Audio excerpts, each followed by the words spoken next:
یہی کام یہاں پر بھی یہ LGBT کمیونٹی کا جب یہاں پریڈ ہوتی ہے ایک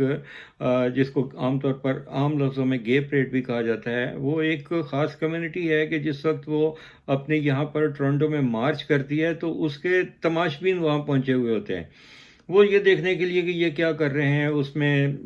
ڈریگ کوئنز جو یعنی ہجڑا پن جو ہوتا ہے، آپ کو پتہ ہونا چاہیے کہ ان کا بھٹو صاحب کا ایک عزیز جو ہے وہ بھی ڈریگ کوئن بنا ہوا ہے کہ جو عورت کا روپ دھار کر کلبز میں ڈانس کرتا ہے، اور یہ اس قسم کے جو کمیونٹی ہے وہ اپنی سروائیول چاہتی ہے، ان کے حقوق اپنی جگہ پر ہیں، لیکن پاکستان میں جو کچھ خواجہ سراؤں کے ساتھ ہوتا ہے، ان کے ساتھ مار پیٹ ہوتی ہے، انہیں قتل کر دیا جاتا ہے، ان کا حق بنتا ہے، لیکن اس کا پھر عورت مارچ کے ساتھ تعلق نہیں ہے۔ انہیں چاہیے کہ وہ اپنی علیحدہ کمیونٹی کی شناخت بنوائیں اور اپنے حقوق کے لیے عدالتوں میں جائیں، جد و جہد کریں، حکومتی نمائندوں کے ساتھ بات کریں اور ان سے کہیں کہ ہمارے لیے ملازمتوں میں کوٹا دیا جائے۔ لیکن یہ جو ایک خاص بات میں آپ کو آج یہ باور کروانا چاہتا ہوں کہ ایسے مارچ میں جانے والے وہ لوگ ہوتے ہیں کہ جو مختلف مغربی اور امریکہ، یورپ، برطانیہ اور سویڈن اور اس قسم کے جو یورپی ممالک ہیں، ان میں ریفیوجی کلیم کرنے کے لیے اپنی فائلیں بنا رہے ہوتے ہیں۔ آپ یہ دیکھیے کہ جو ریفیوجی کلیم کر کے یہاں دوسرے ممالک میں آتے ہیں، جو اصل میں ریفیوجی ہوگا تو وہ تو بیچارہ ملک سے ہی نکل نہیں سکتا، وہ تو یا ڈسکریمنیشن کی وجہ سے یا وہ ریلیجیس پرسیکیوشن کی وجہ سے، جیسے مسیحی کمیونٹی ہے، قادیانی کمیونٹی ہے، ان کو جب وہ مار دیا جاتا ہے، ان کا قتل ہوتا ہے، تو وہاں پر یہ آجا کافر ہے، یہ یہودی ہے، یہ قادیانی ہے، یہ اس طرح سے لوگوں کو قتل عام پر ابھارنے والے جو ہے وہ مذہبی مافیا ہے، یہ لوگ ان کا شکار ہوتے ہیں۔ اور خواجہ سراؤں کو جب مار دیا جاتا ہے تو اس کو بھی ہم نے کسی کو نہیں دیکھا کہ کسی کو پھانسی لگی ہو، لیکن ان کے جو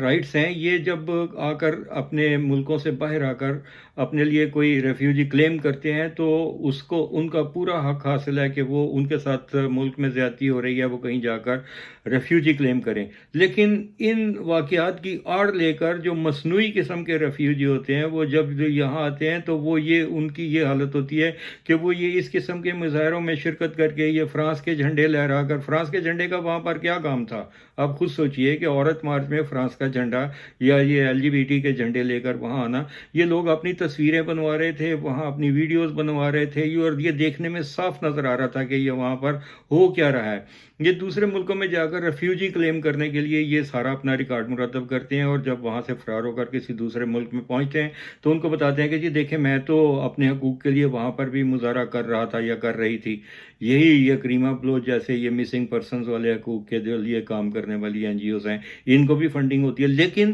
اب آپ یہ سوچتے ہوں گے کہ ان کو فنڈنگ کیوں کی جاتی ہے؟ وہ اس لیے کہ یہ مغربی ممالک جو ہیں وہ انسانی حقوق کی پاسداری کرتے ہیں۔ جب ان کو یہ بتایا جاتا ہے کہ یہ جب لوگ ریفیوجی کلیم کر کے یہاں آتے ہیں اور اپنی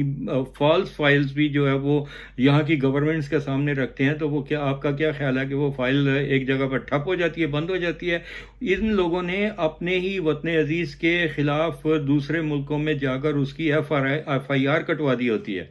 تو جب یہ لوگ یہاں پر یہ دیکھتے ہیں، کینیڈا، امریکہ، برطانیہ، یہ سویڈن، ڈنمارک، ناروے، ان ملکوں میں جب یہ دیکھا جاتا ہے کہ پاکستان میں خواتین کے ساتھ اتنا ظلم ہو رہا ہے، خواتین اور ٹرانسجینڈرز کے ساتھ اتنا ظلم ہو رہا ہے، خواجہ سراؤں کے ساتھ یہ کچھ ہو رہا ہے، اور مذہبی کمیونٹی جو ہے وہ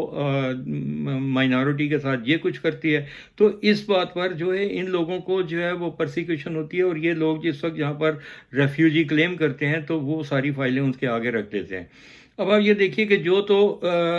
صحیح کے ریفیوجی ہیں، ان کو پورا حق حاصل ہے کہ وہ کسی دوسرے ملک میں جا کر ہجرت کر جائیں اور وہاں جا کر تو وہ پروٹیکشن لیں۔ لیکن یہ جو فیک جو ہوتے ہیں، اس میں آپ یہ دیکھیں کہ یہ کون سے لوگ تھے کہ جو اپنے خلاف، اپنے وطن کے خلاف FIR کٹواتے ہیں، اور پھر یہ کہتے ہیں کہ جی ہمارے ساتھ وہاں یہ ہو رہا ہے، یہاں پر یہ سوچا جاتا ہے کہ یہاں پر یہ ہوتا ہے۔ جس وقت ہمارا اخبار کارواں اور ریڈیو کارواں ٹورنٹو میں بیس تھا، تو اس وقت صدر مشرف اور صدر بش کے بارے میں سب سے زیادہ سخت جو نشریہ تھا وہ ہمارے ریڈیو پر ہوتا تھا، اور سب سے زیادہ سخت جو زبان استعمال ہوتی تھی وہ ہمارے اخبار کارواں میں ہوتی تھی، اور اس کا ریکارڈ بھی ہمارے پاس موجود ہے. لیکن ہر سال میں پاکستان بھی جاتا تھا، مجھے صدر مشرف کے خلاف بولنے پر کبھی کسی نے نہیں اٹھوایا، حالانکہ یہاں کی کونسلیٹ ان کو بتاتا تھا کہ یہاں یہ ریڈیو آپ کے خلاف بات کرتا ہے، یہ پرسن آپ کے خلاف بات کرتا ہے، اور یہ اخباروں میں یہ کچھ جا رہا ہے. اب وہاں پاکستان میں مجھے کسی نے نہیں اٹھوایا، میں تو مسنگ پرسن نہیں ہوا. لیکن یہاں اور صدر بش کے بارے میں ہم بات کرتے تھے، اور مجھے یہ بھی پتا تھا کہ ہمارے اخبار کی ٹرانسلیشن بھی ہوتی ہے اور وہ مختلف اداروں کو بھی جاتی ہے، لیکن ہم کوئی خلاف قانون بات نہیں کرتے تھے، بلکہ یہاں کے جو آئین اور قانون کے مطابق آزادی رائے کا جو ہمیں حق دیا گیا ہے، ہم اس حق کا استعمال کرتے ہوئے یہ ساری باتیں حق اور سچ کی بنیاد پر وہ ساری باتیں کیا کرتے تھے، لیکن کبھی کسی نے اٹھوایا نہیں ہے. اور میں یہ بات کر رہا تھا کہ یہ جو ریفیوجی کلیم کرنے والے ہیں وہ یہاں پر بھی آ کر LGBT کے جو وہ مظاہرے ہیں ان میں بھی شریک ہوتے ہیں، اس میں بھی اپنی ویڈیو بنواتے ہیں. اور یہ جو کونسلیٹ پاکستانی کونسلیٹ کے سامنے جو جا کے مظاہرہ کرنے والے لوگ ہیں، اور کہ جی ہمارے ساتھ یہ ہو گیا، پاکستان میں یہ کچھ ہو گیا، وہ کچھ ہو گیا، یہ لوگ وہاں پر بھی اپنی جا کر ویڈیو بناتے ہیں، اور امیگریشن اور ریفیوجی بورڈ کے سامنے وہ لے جا کر رکھتے ہیں کہ جی ہم تو ایکٹیوسٹ ہیں. یہ کریمہ بلوچ اور یہ جو ان کے ساتھی جو ادھر ادھر مارے گئے، یہ تو کسی دوسرے ملک کے ایجنڈے پر تھے اور ان کے اوپر کام کر رہے تھے.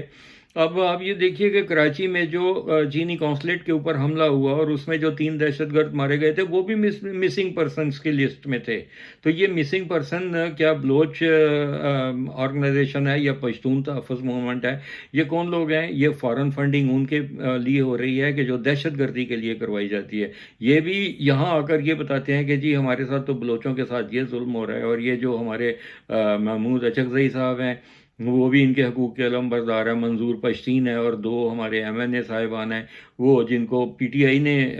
اپنی سیٹیں دے کر تو وہ ان کو MNA بنوایا تھا، وہ بھی زہر اگلتے ہیں. تو یہ عورت مارچ میں جو کچھ ہوا، اور جو اس قسم کے جو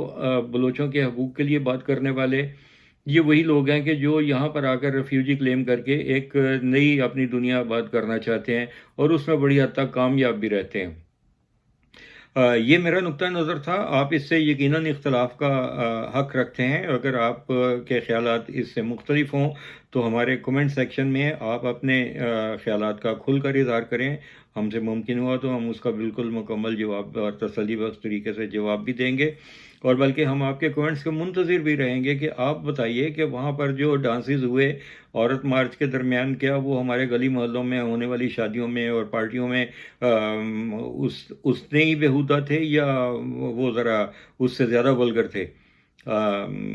تو یہ تو سب آپ نے دیکھا ہوا ہے. اس کی ویڈیوز آپ یوٹیوب پر بھی دیکھتے ہیں کہ کس قسم کی حرکتیں ہو رہی ہیں. وہ پھر یہ کہتے ہیں کہ جی جانے دیں، یہ تو خوشی کا موقع تھا. تو یہی جو اگر قوم کی اس طرح سے تربیت کریں گے تو وہ مجھے معلوم ہے کہ وہ بڑی اوچھی وہاں حرکتیں ہوئیں. لیکن پھر یہ ہے کہ وہ آزادی کے نام پر جو ہے نا وہ غلط استعمال بھی ہوتا ہے، کہ آزادی کا تو ایک حد ہوتی ہے. وہ کہتے ہیں کہ شخصی آزادیوں کی حد وہاں پر آ کر ختم ہو جاتی ہے جہاں سے دوسرے شخص